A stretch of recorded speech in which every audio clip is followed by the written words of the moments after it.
What is up, everybody? Thank you so much for whoever. Oh, yeah, I screwed that. Anyways, thank you, everybody, for joining us on this Sunday. We appreciate you. Episode 6 of Live with the Kranky Canadian, with special guest the THEDOOM143. I'm gonna play my intro with a little bit of an extended version, revised version, just thanks to the creativity of the THEDOOM143.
Uptight Buster, you old horny slut.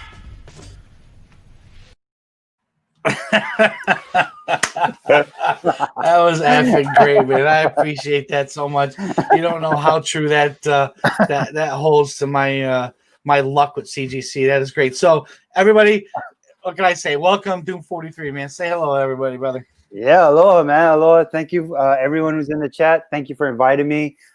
This is awesome. Nice to be here. Nice to be on a podcast. So thank you so much for having me, man. Yeah, absolutely. Yeah. We're ready to have some good time, get to know the Doom, and you know, it's early for you, man. You're in Hawaii. It's like not even noon yet. You're not even having a cocktail with me, are you? Yeah, actually, I just you know what?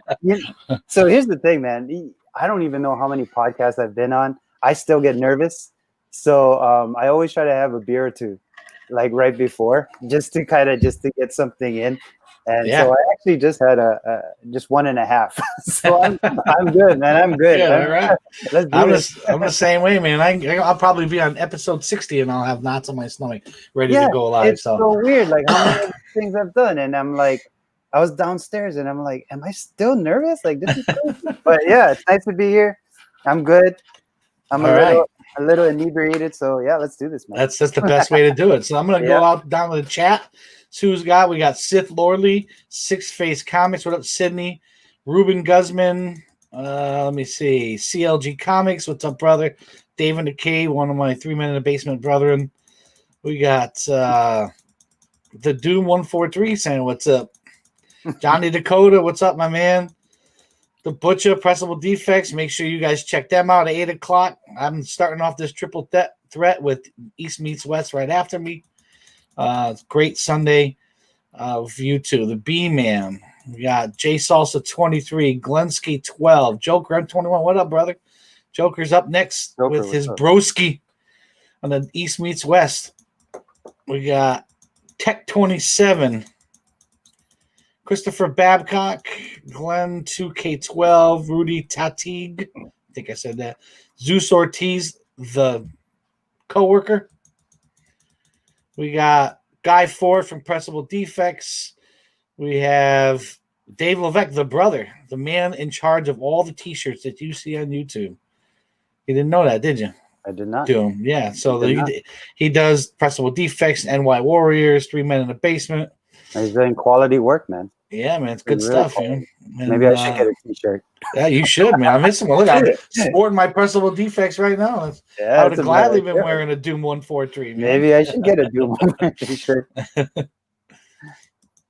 All right, T. Davis Comics. I think I'm caught up. Ken Harrison, Gomez, the comic collector, the other half of East Meets West. I don't know where the hell the Broski came from, but it's kind of taken out. You guys should have a shirt made up that says Broski. Yeah. Gary B, the casual comic guy. Sam Kiochka, Don Davis, Wanda Smith. All right, that's the chat. We'll try to keep up with it as we go. We have our.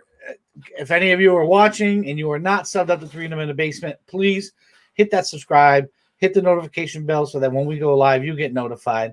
And down in the description of this episode, you will find a link to Doom143's YouTube channel and Doom143's Instagram channel, as well as friends of the channel, Pressable Defects, NY Warriors, Thorough, Erod, Joker, M21, all the usual suspects. So let's get right off the bat. You like comics, you collect comics, that's why we're here. Yep. What was the first thing you ever collected if it wasn't comics? Probably baseball, football, basketball cards. If it wasn't comics, you say?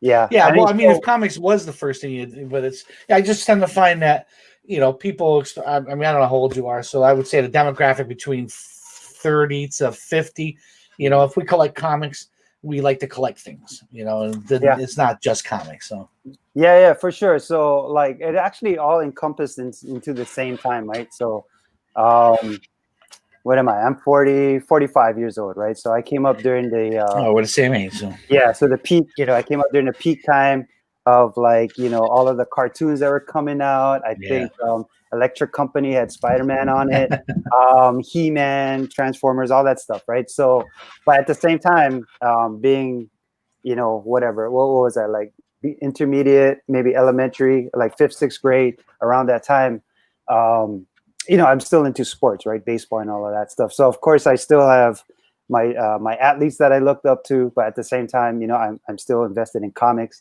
I actually was raised on an island where the store had both. So they had comics and they had like sports cards.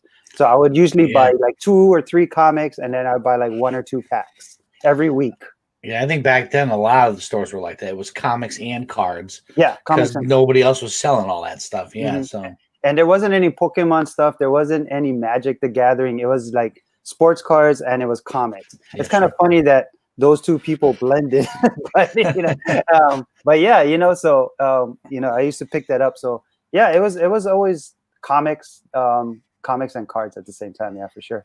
Nice. So what age were you when you started collecting comics? Like collecting, reading. What is that? 5th, 6th grade. So what is that? 10? Is that 10 years old? Yeah, around 10 years old. Yeah, so around 10 years old, 9, 10 years old. A lot of X-Men, Superman. A lot of X-Men and Superman. So those are the 2 titles I used to pick up quite a bit.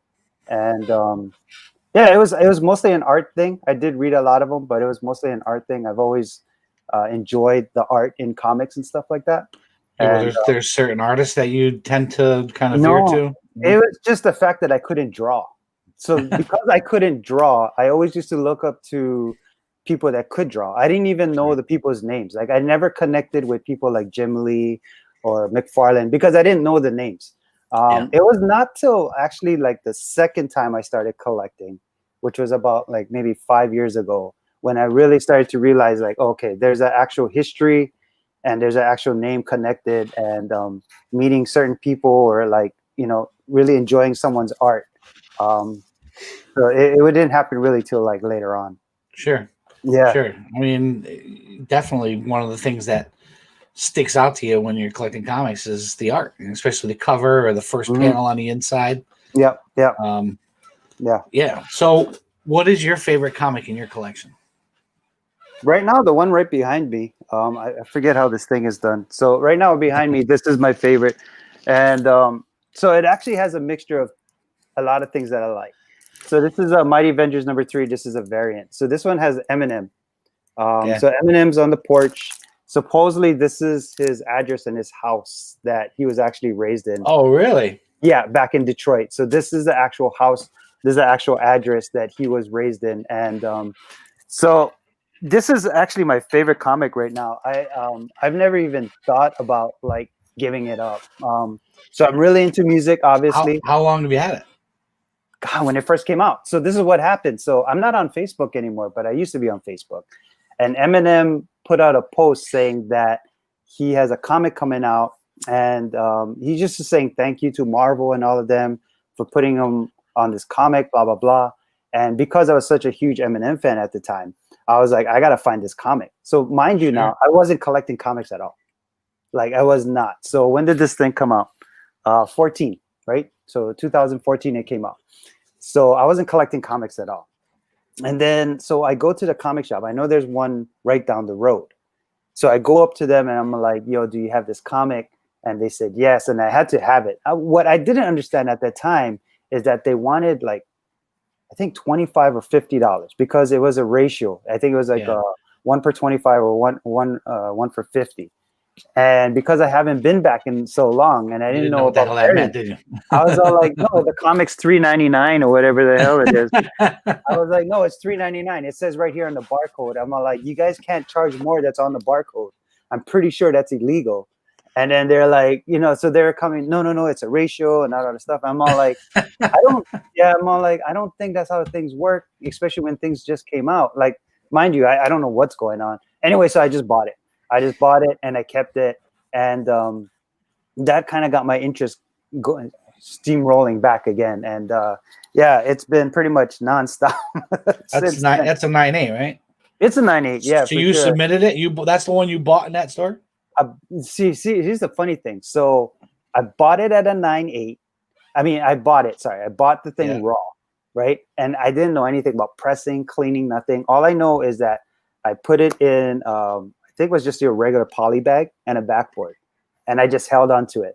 And there was, Hawaii got its first major con in, when was this? 2015. So in 2015, Hawaii got its first major con. It was the Amazing Con. And so I went there and I had the book day 2, because on day 1, some company named CGC, again, I had no idea. Some company's CGC was all like, you know, if you can get the press book, you can get the book slab and reserve. And so I don't even know anything about getting it encapsulated or nothing. Sure.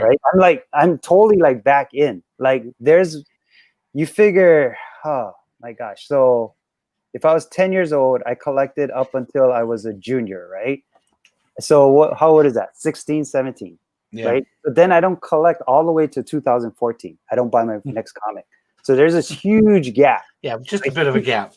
Yeah, there's this huge gap where I have like zero interest in comics. Superhero movies and stuff, yeah, it's all cool, but like no interest in comics whatsoever. So, I don't know nothing about CGC. I don't know nothing about all of this stuff. So it was a learning process. They wanted me to submit it. So I submitted it, and they were asking me about pressing the book. I'm like, no, I don't know what that is. I'm not gonna press it. I'm like, I don't need to press it. Just send it in. So yeah. So this is the actual book that I picked up, and that's awesome. Yeah, I've never even thought about even like selling it once. Like, yeah, I love hip hop music. I love Eminem. And on top of that, it's a comic book. So it's like all of these things rolled into one. Yeah, absolutely. You're preaching to the choir, because, excuse me, even though I caught a lot of people off guard, E-Round always says this to me the first time he realized that I'm a hip hop head. I absolutely love hip hop. Mm-hmm. Those hip hop variants, like I have over 75 of them. Just the fact that they took those covers and made characters out of them was phenomenal to me, and I loved it. And now look where they are. Yeah, right. and it's one of those progressive things. My kids enjoy hip hop because of it. On top of that, other types of music. But it's so I definitely appreciate why you wanted that book and why it meant so much to you. Because first one I got slab was Gangstar's Hard to Earn, and it was.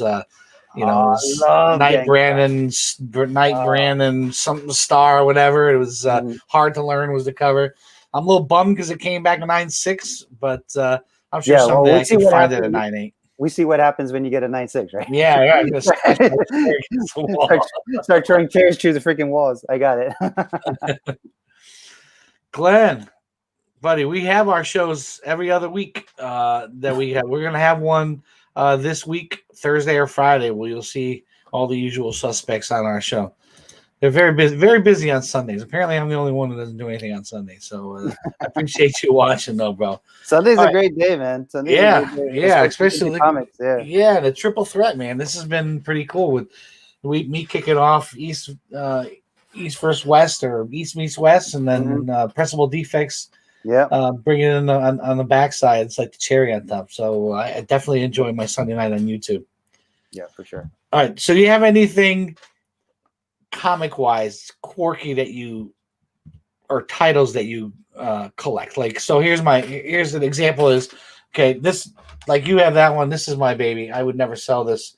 Oh, The story behind this is my neighbor gave it to me because I did a bunch of electrical work for him. A couple times, stopping his house from burning down, and I wouldn't take payment. And he bought this off the rack, held on to it, came out of the basement one time because I was talking about how I couldn't find a grade I wanted. Said, "You're taking this as payment, and if not, I'm going to burn it in front of you." I took it, submitted it, no pressing or cleaning, came back a 9.8. Yeah. Okay. Since then, I buy every ASM 300 cover swipe or homage that I can get my hands on. Okay, I got you. I've got, I've got over 75. The hip hop ones I have over 120. The ASM 300 cover swipes, I've got over 75 of them. Okay, so like people like, it's just a little quirky thing, but I love those covers, and it gets to be like people are like, "Hey, did you see this?" And it's like, shit, now I gotta buy this thing. I wasn't planning on spending money. So, do you have anything strange or weird that you, as far as collect just because of a cover, an artist, maybe a theme?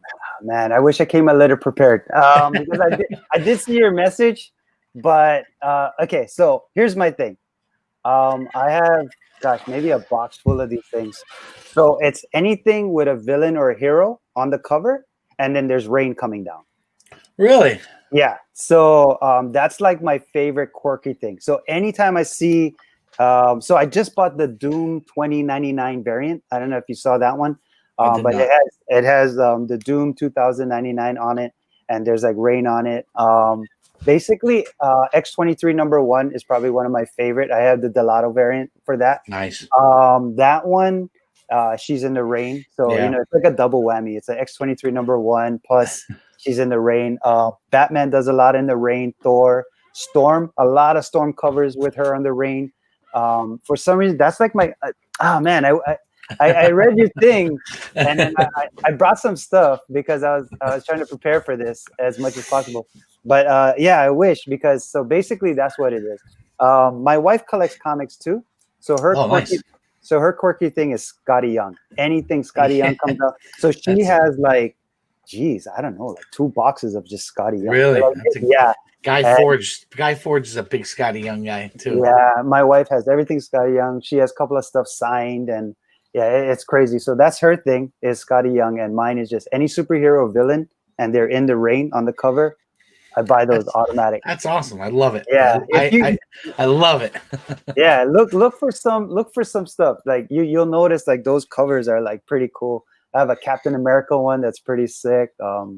There's some great covers out there. So that's my quirky thing for sure. That's awesome, because not everybody has a quirk about them, but it's cool when you find out that somebody does, because people find out like, really, you collect ASM 300 cover swipes? Like, everybody does them, but I got all these like random things, ones with Donald Trump on them, and I mean, and I have probably a half a dozen or so at 9.8s. I got the little book at a 9.8. I got the Pickle Rick at a 9.8. I got the when they do the books, that's the same story, but it's like a reprint, but they did the Venom Spider-Man instead of just the Spider-Man 300. I got that at a 9.8. I got the 700 with Doc Ock at a 9.8.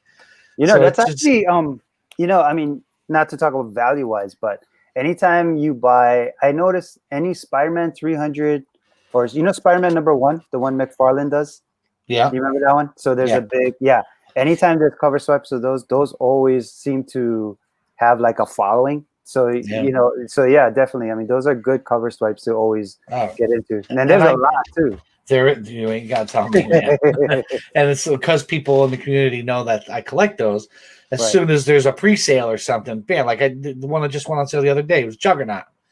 Juggernaut number 1. It was like, oh, man, I don't have money, but I gotta get it because if I don't, you know, then you know what was it? Venom 25 had null on it with the cover swipe.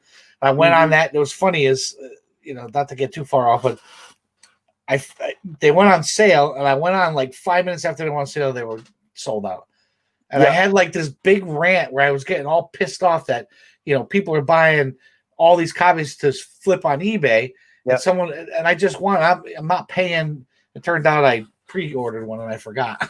So you got on nuts for nothing. Yeah, like 4 days later. 4 days later, it was like, oh, your package is on the way, and I was like, oh, okay, I got mad for nothing. You got on nuts for nothing. No, I feel you, man. I feel you. So, as we all do our YouTube shows and we do our Instagrams, it's all about staying relevant, you know, staying new, like showing new pickups and stuff like that. We don't always get to show something in our collection that we love because it's not really relevant to what people are want to watch. You know, you try to keep everything fresh. So, do you have something in your collection that's like, this is my favorite thing in my collection, whether it be anything that you don't get to show on your social media that you'd love to show right now?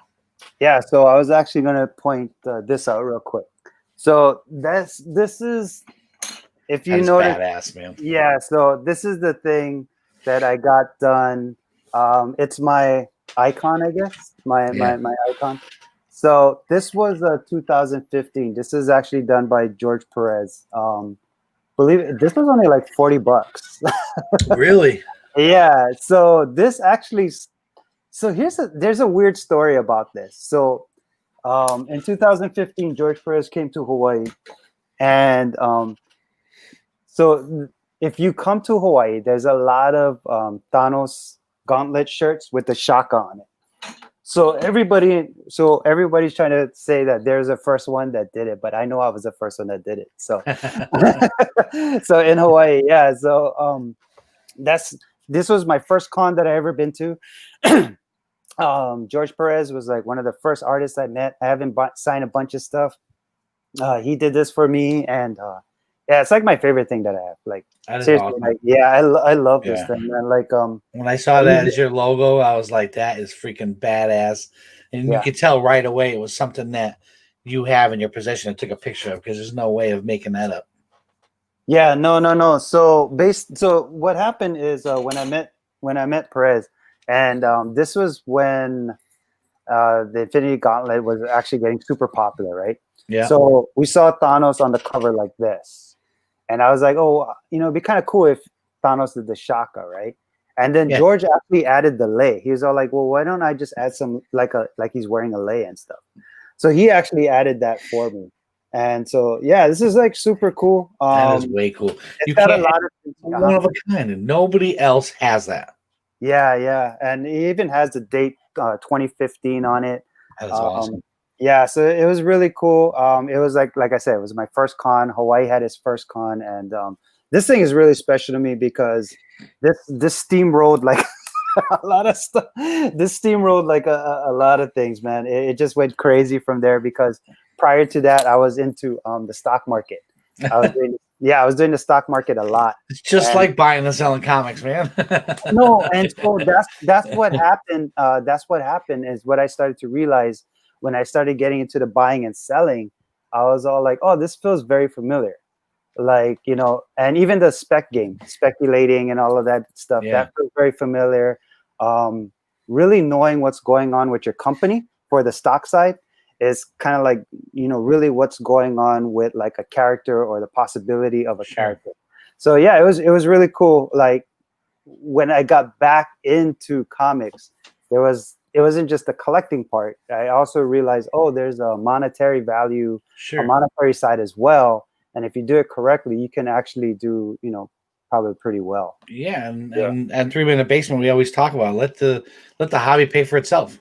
Yeah, You know, you get stuff, you do things that help you pay to get books that you want. And copy 801. We should do a top 10. So there you go. There's some content for your YouTube channel, bro. Do your top 10 covers with rain on it. Yeah, I can do a top 10 covers of ASM 300 fight. That's a great idea. I may do that. That's actually one of my favorite. If you look down my YouTube channel, I actually have a contest that I did for my 2,000 subscribers. And it was basically everybody showing like their top 50 books. That's so, awesome. and it's usually, a lot of times it could be story-based, but a lot of times it's also like first appearances or cover-based as well. What's up from Alaska? Gonna have to add Hawaii Con to the bucket list. Comics Alaska. Thank you so much for the super chat, man. I really appreciate it. As usual. So we got a new video for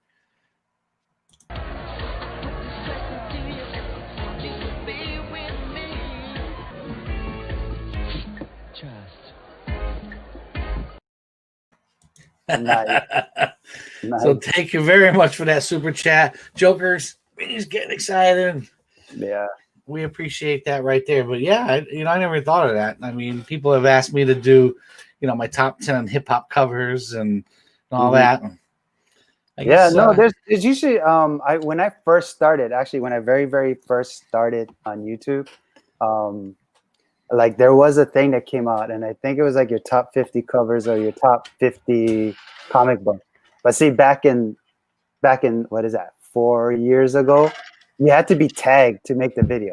So unless somebody tagged you, and then like I would do my top 10 books, and I'd be like, okay, I'm gonna tag Roger, I'm gonna tag all the pressable defects, and I'm gonna tag all the New York Warriors to do it. So then they would do it, and they would tag other people. Right. But the thing is, I was so new to YouTube that nobody tagged me.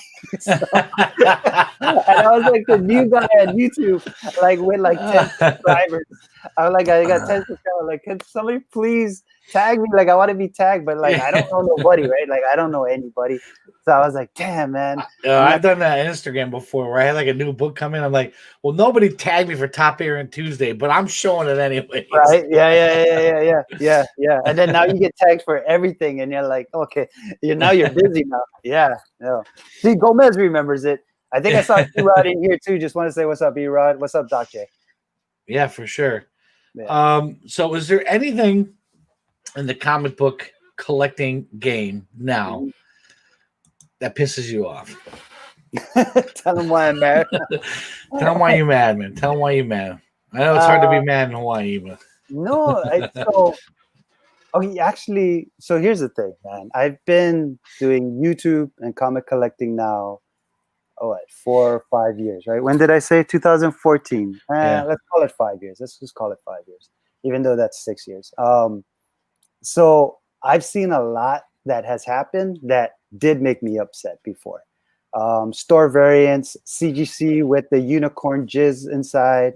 I saw that's a funny way of putting it, man. Yeah, I saw the comic community like get angry. I saw people who would buy books from one auction, and then they would be on an auction the next week, and then they would sell that same book that they just bought from another auction.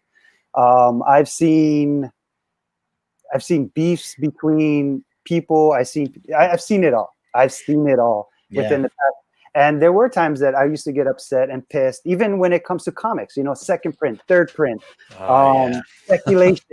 speculation, variants, and people comparing variants to when the 90s used to have gimmicky books, or, I've seen it all, and I used to get upset. And right now, but because I've seen it so many times, and I've heard it all, I've seen it all, nothing really makes me upset anymore, because like I know what's going to come out of it is really nothing.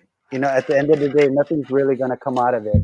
So like, having some kind of beef, that it doesn't make a difference. As far as like just comics in general,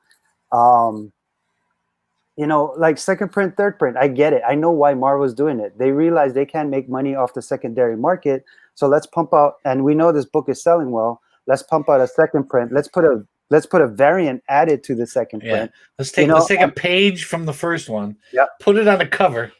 sell it as a 1 in 25 second print. Like yeah. And people speculating on store variants and all of that stuff.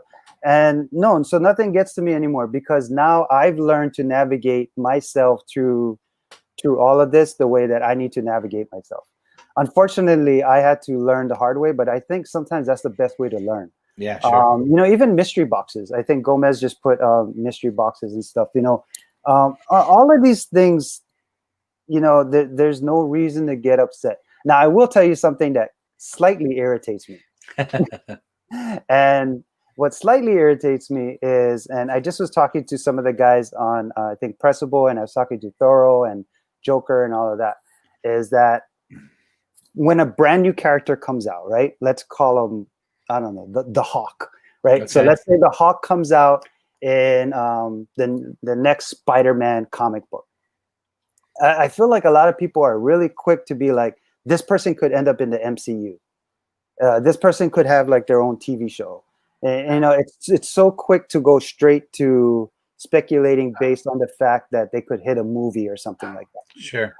To me, if you want to take the safer route, if you want to speculate on a character, I always feel like it's best to just figure out, can they hold their own comic title? Are they able to hold their own comic title, and will people have the interest, whether it's a hero or a villain? Sure. And I feel like if you want to speculate on your character, that's a great way of doing it. So, right now there's two villains out right now, right? There's Black Winter and there's Null, right? So you have these two.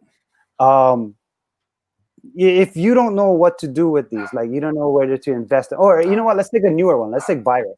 Virus is a good one. So Virus is brand new, right? So now you're like, okay, or like Punchline. Somebody put like Punchline. So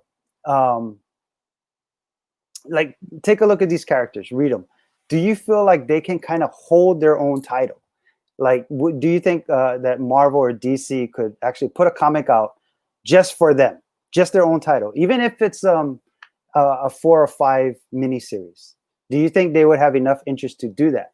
And then from there, you can take a longer, I guess you can take the longer point of it, like the longer investment point of it. And instead of just going straight to movies and TVs and video games and stuff. But I do understand why people do it though, because that's kind of the new thing, right? But that's the only thing that kind of slightly irritates me, is like when somebody has like a new villain or a new hero, and they'll be like, man, this guy could end up, or this girl could end up in like some kind of movie or something.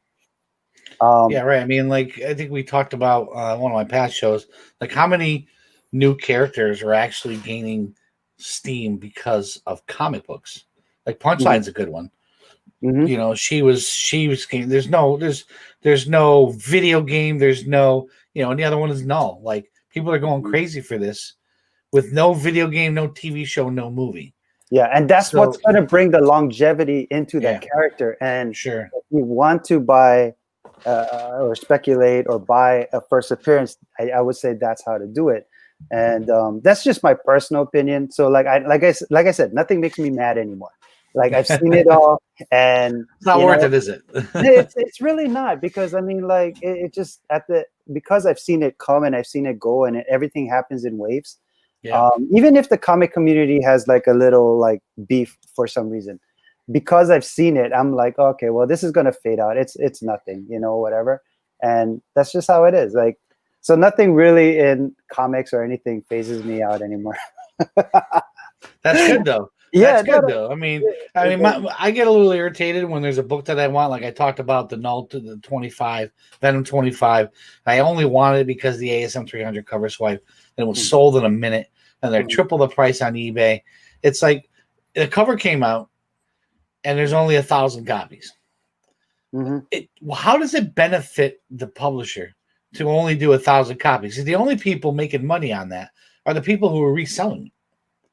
Yeah, so I don't understand the concept behind you have an exclusive variant and you're only doing 1,000 of them. You're going to get paid $1,000 times $5 no matter what. The only people making more money because it's only 1,000 copies and people reselling it. So that irritates me, because if you're a collector and you really want that book, if you're not able to be online when the thing goes on sale and there's only selling 1,000, you ain't getting one unless you pay 3 times more than it's worth. Yeah, and a lot of it too is really like, okay, so stuff like that. I've seen it. Again, I've seen it before, right? So either one or two. Actually, I think it happened with your book that it's in the back. No. So that Catwoman you have, I think My 9.9. your art. There was it Artgerm? So Artgerm did 3 covers, and one of them had a vintage aesthetic to it. Yeah, and I think that one went like super crazy, went really fast, right? And so there was only like whatever 1,000 copies. yeah, right. And it sold out like super quick. And then if you wanted to buy it, you would have to pay more, right? So here's the thing: like store variants tend to not hold their value as much, right? So a lot of times, like, so for me, if I learned 1 or 2 things, either A, I got to be quicker on the trigger the next time something comes up. Like I got to learn for myself that I need to be quicker on the trigger. So now I'm getting better with that. Or 2, I'll just wait. Because a lot of these things will probably, kind of come down. It might not come down all the way down, but it'll kind of come down, and you won't be like so upset. Like you don't have to grab, especially if it's a store variant or something. It's nothing that has to be grabbed like right away, And a lot of times for us in the community, even for myself at one point, it was like keeping up with the Joneses, right? Whatever came out, like you would want it. But I've gotten better to be more patient about things, and it's not a big deal.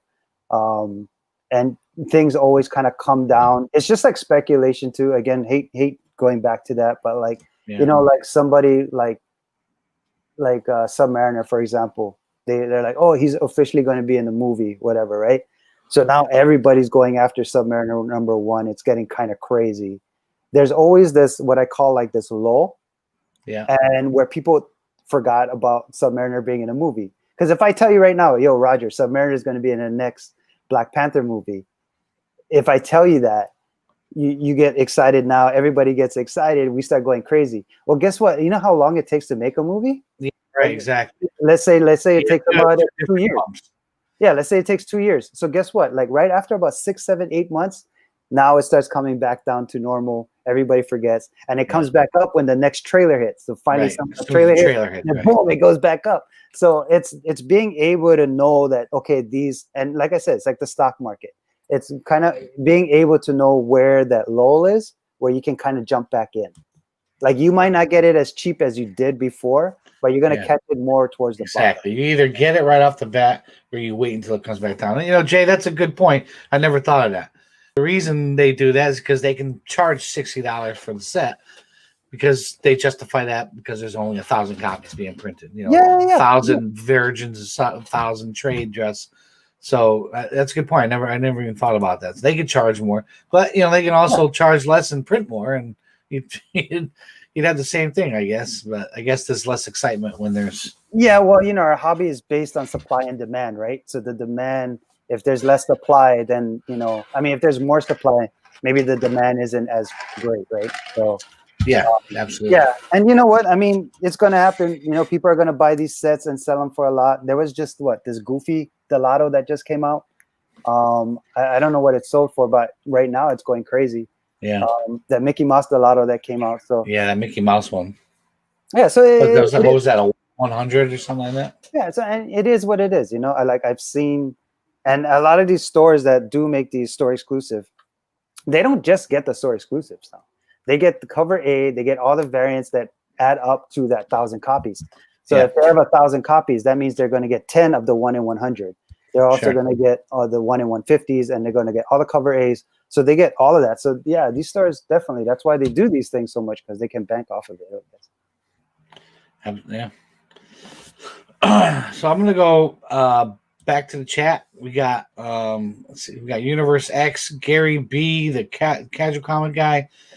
Excuse me, some new names in here. Copy 801.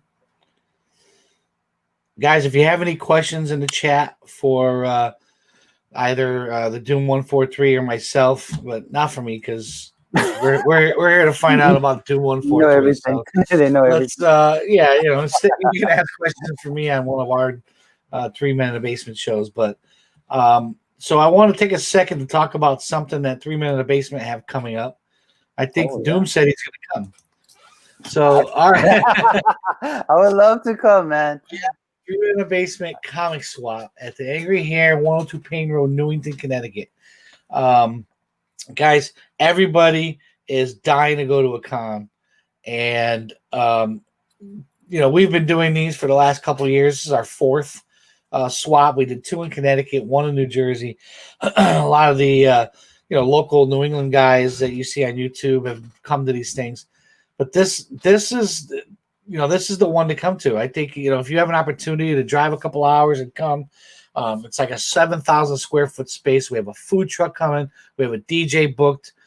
We have 38-foot tables available to vendors, collectors. This is basically the kind of thing where if you're a vendor, you can set up. If you're a collector who wants to sell but also trade, you can set up. It's absolutely free. If you have a table, all we ask is every person who has a table donates something to the raffle, which the raffle will take care of all the crap that we had to pay for, the rent and all that stuff. But that's it. And to go to this thing, it's 100% free. There's no entry fee or anything. You come in, and it goes from having a table as a vendor, as a collector, as just somebody who has books they want to sell, or you come in with a backpack full of books and go through all the tables and say, hey, you need to buy something, or I have a book here and I'm willing to trade. Really, the one in New Jersey, I think to this point we had the most numbers. And I sold some stuff, I traded some stuff, I bought some stuff from guys, and it's also a great opportunity for everybody to meet the YouTube community. Like the THEDOOM143. Dude, what's your first name? I think you're muted.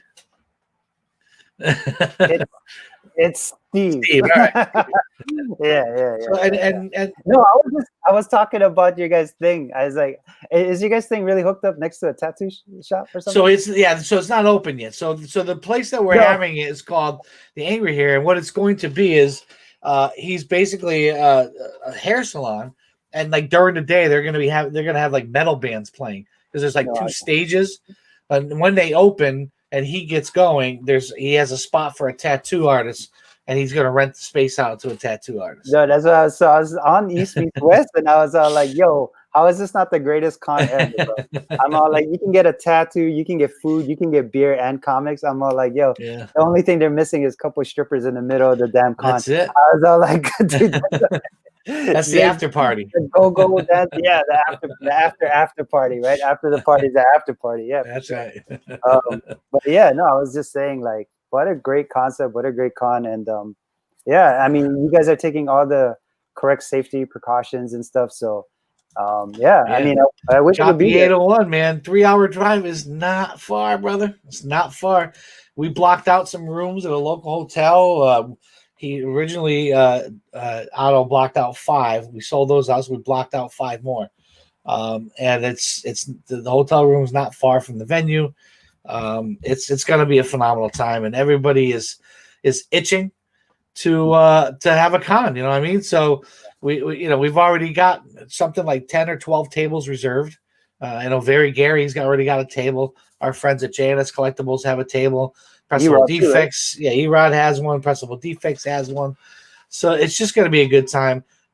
We were. Everybody keeps asking if we're going to do a live show. We plan on doing a live show. The problem is the owner doesn't know if he's going to have Wi-Fi ready by then. Wow. So we're going to try and go there and see what kind of signal we get with the hotspot on the phone. Mm-hmm. If not, then we'll just record a video and put it on as after. It just won't be live. So we'll definitely be recording. It's going to be a great time. So if you're in the area within a few hours, whatever, think about taking the drive, coming to check us out. It's just going to be a good time. Yeah, for sure. It looks like a great time. So. It's not that far from Hawaii. No, I don't. I mean, so here's the thing. I live in Hawaii, so flying to me is not a big deal. My business trips are in New York, and so those. It's like 10 hours going to New York, 12 hours coming back. So trust me, anything that's like less than that is not even a problem. We go to Vegas. Well, we haven't gone to Vegas in a while, but every time we go, it's like a 6-hour flight. I mean, it's not, you know what I mean? It's not a big deal. So yeah, it's just, you know, the timing and everything, right? You know? Yeah. Oh, sure. Yeah. And then also 3 Men in the Basement, we were going to have our live auction on the 18th. It's Friday, September 18th. I'm pretty sure we're starting at 8 o'clock. All 4 of 3 Men in the Basement, if that makes any sense, will be there, and got a lot of good stuff. So make sure you check us out. If you're not subscribed, subscribe, hit that notification bell so you get notified when we go live. In the comments in the description of the video, you're going to find the Doom143. You'll find his IG and his YouTube links, and as well as all of our friends of the show, Defects and all those guys. So, all right. Favorite superhero? Thoro's going to say it's Colossus. That's like an inside joke right now. Yeah, I hear him say it all the time. I don't know where that came from. It was a thing that I made some like goofy ass mistake when I was trying to talk to them. And basically, like, right here. Who you? Yeah, exactly. So it's kind of like I was trying to get something across where I used to like the power characters, you know, like the Hulk, the Thing, you know, like the power characters. Their power was more strength and stuff. So I was trying to get that across, but I ended up saying something like Colossus and Superman. Those like my favorite guys, and it just kind of just steamrolled from there. Right now, favorite character. I don't know, man. I mean, I've always I enjoy. Let's start with who's your favorite DC character? Yeah, I guess Batman. I mean, it's kind of simple, right? Like, it's who doesn't like Batman? I mean, there's a lot of people that don't, I guess. But no, yeah, definitely, Batman's one of my favorite. I always say, I look like you growing up about the same age. It was about the cartoons, and it was about. I didn't read a lot of comic books when I was younger, so for me, Superman 2. I mean, I wore out that VHS tape I watched Superman 2 over and over again. So mine is definitely Superman. No, but you know what? What they used to show in Hawaii a lot was the one where, is it Adam West? Yeah. Is that the one? As like Batman? As Batman, and then Batman 66? It was like the live kind of, not the cartoon, but it was more like a live thing. So they showed that a lot here in Hawaii. So, of course, that was my first exposure to my wife's uncle was a goon in that show. No way. He was Joey Tata. If you ever watched 90210, okay, the guy who owned the Peach Pit, Nat from the Peach Pit, that's my wife's uncle. No way. So he was back then when he was young. He was always one of those goons that was getting beat up by Batman. No, so that was and then the electric company, I think TiVo said it. The electric company used to have Spider-Man in it. So that was like... You would throw that like the rope net. So, but when I got back into collecting, I actually started reading Deadpool when it was good. That's funny. It was good. It used to be funny. It was like one of those comics. I think it was like series 1 and series 2. You could literally just turn your brain off and just read the comic. Like, you didn't have to like get too involved into it. You could just turn your brain off, just read a comic and enjoy it. So yeah, Deadpool is definitely still like, I still like Deadpool stuff. But I'm kind of all over the place. I don't really necessarily have my favorite. My son's favorite is Black Panther. So and nobody really, but yeah, definitely, Batman, Spider-Man, pretty simple, right? Colossus. It's always going to be Colossus. Yeah. Whatever. Yeah, so DC, as I said, Superman. Marvel, it's definitely Spider-Man. Yeah, I mean that's the easy questions, but I mean I grew up watching Spider-Man and Amazing Friends. Like that was it. You wait, like you probably used to say, you get your bowl of cereal and you sit down in front of your TV on Saturday mornings and. What was your favorite Saturday morning cartoon? Oh my God! So that was the thing about Saturday, man. You had Thundercats, you had Silverhawk, you had He-Man, you had G.I. Joe, you had Transformers. I think there was even Smurfs that was like popping there somehow. Either Smurfs got in And there. all the Hanna-Barbera stuff, Oh, the Hanna-Barbera, and then there was like Space Ghost and Space Ghost, like Looney Tune stuff. I mean, it's just like it was such Blue a Falcon, and he had the dog, the sidekick there. It was like a mechanical dog, yeah. I remember Dynamite. That's what it was Yeah. called. And I remember like it would be all over because either like golf would be on, so you know like, it was done. The cartoons are done. I think, but yeah, it was like just Thundar the Barbarian. yeah, it was just like That's all a good that one. stuff, man. Yeah, like I remember what else? Mask was on, the one with the flying cards and stuff. Yeah. Yeah, it was all that stuff, man. It was so fun. Thundercats is one of my favorite, man. I just can't wait till they do something. They have to do something with Thundercats, right? I mean, you can't ignore Thundercats. You know, I'm surprised they haven't tried to. Well, I know it's in the talks or it's in the making, but they have to do a live action Thundercats. Yeah, no, dude, to bring all that stuff back would be sick because we do have the CGI that's proper for it now. Sure. So stuff like Mask, stuff like Thundercats, stuff like He-Man could be done properly. I remember that when He-Man first came out in the movies, I was like so excited, and then it was like trash, man. That's a good way of putting it. It really was trash, wasn't it? Yeah, it was crazy because they said like they actually got a big time actor to play Skeletor, like a big time, like he was like one of the big ones at that time, and it was kind of funny. But yeah, no, I hope they really try to bring things back because there's a lot of great stories, just some nostalgic stuff. And yeah, it was sick, man. The thing is they like we've talked in past shows is they're smart. The people who make these things are smart enough to know that what they're making now is the stuff that the people who have expendable money to buy that stuff was watching when they were kids. Yeah. You know what I mean? Like that's why I think comic book collecting right now is at the height it's at, because this is stuff that we had when we were kids. And then when we were raising our families through our 20s, 30s, or whatever, we didn't have money for any of that shit. And now that we're in our 40s and 50s, some people, we're able to collect things. We have money to spend on it. Now we're buying stuff that reminds us of our childhood. The nostalgia of these shows that we watched growing up as kids with, the TV that was the 20-inch TV, black and white, trying to catch Thundercats on the antenna. Yeah, no, that's why. So that's why I was telling a couple of my buddies, I'm like, yo, you guys need to like start stacking up on DC Presents 26 because Teen Titans Go is such a huge part of these kids. Maybe it's not as popular now, but like they remember Teen Titans Go. Yeah. And that's the first appearance of, like 3 out of the 5 DC Teen Titans. So I was all like, because you gotta look like exactly, right? Like what are we collecting? Why are we collecting it? It's because of our past. So when your son is 15, my son is 10, they're only 5 years apart. But like when they start getting the disposable income, like what are they going to be collecting? And right now we're collecting like video games that we used to play. So does that mean we save all our Switch games? So I'm telling my son like, oh, keep your Switch boxes.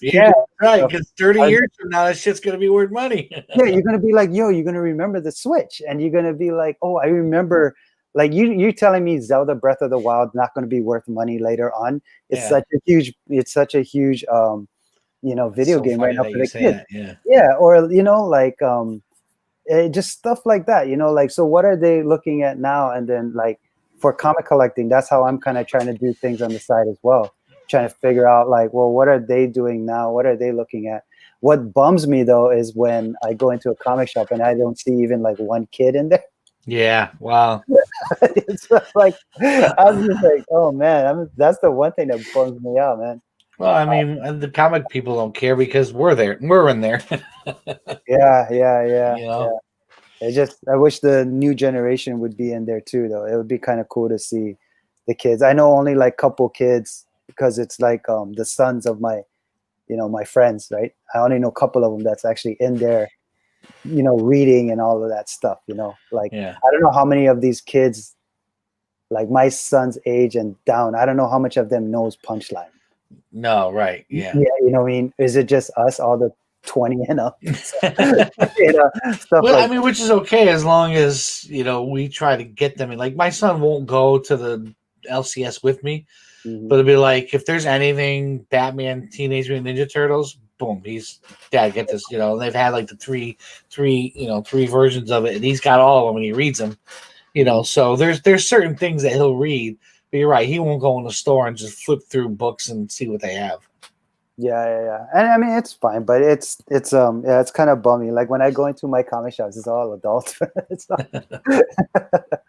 But yeah, I'm keeping an eye on geeks, all us geeks. Yeah.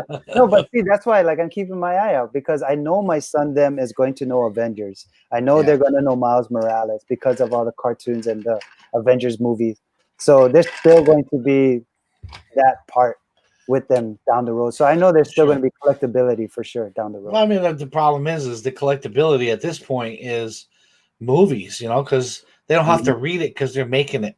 Like we to ingest it, we had to read it. Yeah, and we love these movies so much because it's stuff that we read. Like do our kids these days, are they going to go the other way? Like if Thanos is gone and all that, they're like, I want more. It's like I want to know about this. Are they going to go back and get these back issues to learn the story? I think so. Movies? I think so. I think there's going to be a time where they're going to remember some of the stuff. Like they're going to remember. You guys remember the Avengers movie and then Thanos, and then there's I think cons will still be going on because con is such an interactive thing. So I think those things will still be going on.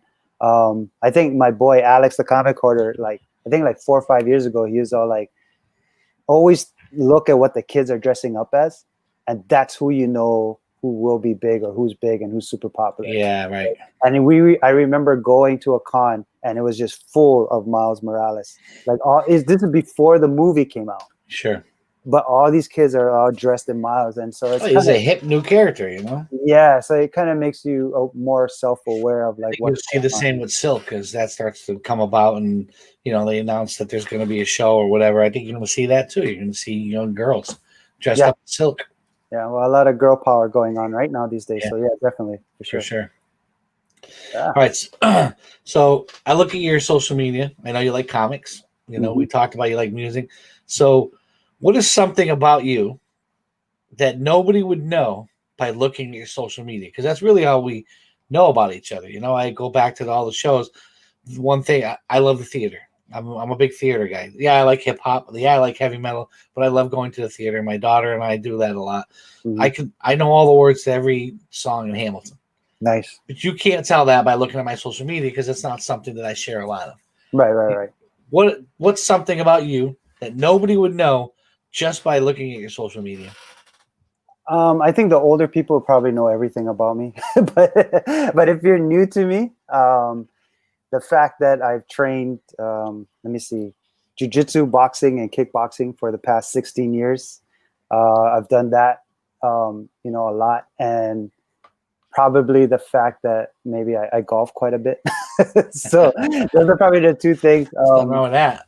Yeah, no. I've been training like MMA. I'm not an MMA fighter, but trained MMA stuff. And in fact, at one point, I was actually the kickboxing coach for. Oh, really? Yeah, for one of the MMA gyms.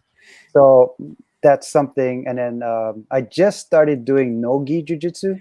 Gi jiu-jitsu. I've been doing no-gi for about 15, 16 years, but I didn't want to do any gi jiu-jitsu because it's so different. Like it's so much more technical. And they kept telling me if I did gi jiu-jitsu, it would help me with my no-gi. But like to me, it didn't make any sense because for no-gi, you can't grab anything. But for gis, you can grab, your collar and all of that stuff. So it didn't make any sense. But anyway, so I started doing it, and then I got to a purple belt. So that's still on hold right now. And it's been fun, boxing, kickboxing, jiu-jitsu, wrestling, because it's an MMA gym. So they teach you everything in hour bits, right? So 1 hour would be no-gi, 1 hour would be kickboxing, 1 hour would be boxing, 1 hour wrestling. And so I don't really post too much about that. And I think people know, but yeah, I do love golfing. Like I go golfing quite a bit. Like I love golfing. It's such a great sport. I'm blessed to be in Hawaii where the weather's beautiful. The golf courses are beautiful. The scenery is beautiful. But yeah, probably those two things. Yeah. Nice. That's good stuff, man. Yeah, Good it's stuff. fun. I also enjoy golfing, and we don't get to play as much as you do, but yeah. Well, there's a lot of golf courses here, and there's some cheap ones, and then of course we have the really expensive ones too. So yeah. But yeah, we just go, and my son goes. Well, not right now because of the lockdown, but like, gosh, what is he going like 3 times a week? That's just just with the PG. Yeah, that's just with the PGA, and then he goes once a week with us, me, my wife, and my son, and we'll go once a week. So yeah, my son is the one that actually goes a lot. Playing a lot of golf, huh? He's playing a lot of golf. Yeah. Yeah, but I guess I bet you the lockdown is irritating for him, huh? No, he's 10 years old, so he's loving it. He gets to stay home, watch TV, play on his iPhone, so he's loving it. For me though, I'm like, man, I need to go out and like hit some. I need to hit a ball or two. Oh, man. Yeah, we're not a lockdown here in Connecticut, but they did just cancel our high school football season. So, you know, it's like these guys were in the middle of practice, and the coach came out and said, "Go home. We're not playing this year." So it's been kind of tough for our kids. Yeah, it's weird stuff. It's yeah, it sucks that this is what the kids are exposed to, but it only make them stronger, I guess, going forward. Yeah, for sure. All right, well, we've been kicking it for over an hour. We still got 44 watching. Only 33 thumbs up, people. Come on, hit that thumbs up. Okay, subscribe, hit the notification so when we go live, I come on every Sunday at 6 o'clock live at the Kranky Canadian. This is our 6th episode, and we've all had great guests. You were a great guest today for sure. I appreciate all the people watching. So what I say to you is, tell me what you're doing, man. What is it that you are doing on YouTube, Instagram, shows? If you have something to sell, now's your time. Nothing, man. I'm just right now, like right after this, I'm going to be on the East Meets West podcast. So that's my consistent thing every Sunday. My hauls comes out when they come out, man. Like, you know, I don't do a weekly haul. I don't do new comic books. So my hauls just come out when they come out. I've always been like that. And so I do have another haul coming up, but I'm waiting for some stuff to come in through the mail. Nothing to sell unless I'm on an auction. There's a lot of great auctions right now. Toro has one. The Warriors have one. You guys have one. Everybody has one. Yeah, Very Gary does one. Gary has one. On Instagram, you know, it's just nothing really. When somebody has like something that they're trying to promote, like sometimes I'll see if I can try to do some editing to make it a little bit more fun. So like how I did with your with our thing with the Kranky. Yeah. You know, I'll take some time just to kind of see what kind of editing I can do on that. But yeah, nothing really, man. I'm just kind of in the community, kind of just cruising with everybody. I'm not trying to do anything big, but Joker did invite me to go and do East Meets West every Sunday with them. So that's really cool. That's kind of nice. That's awesome. Yeah, you work well with them. I mean, I've watched the last couple episodes with you on there, and you're a great personality and mixes well with Gomez and the Joker. I mean, the Joker is the king of being able to watch a chat and still have a conversation. I'm still trying to iron through my way through that, but yeah, no, for sure. I mean, I remember when we had our own podcast called the 9.2 Crew. I think we kind of like ghost the chat because we forgot about them. Like not to be rude, it's just that a lot of times we're talking about so many things, and we just get so involved because like I love the hunt, right? Like I'm all about the hunt.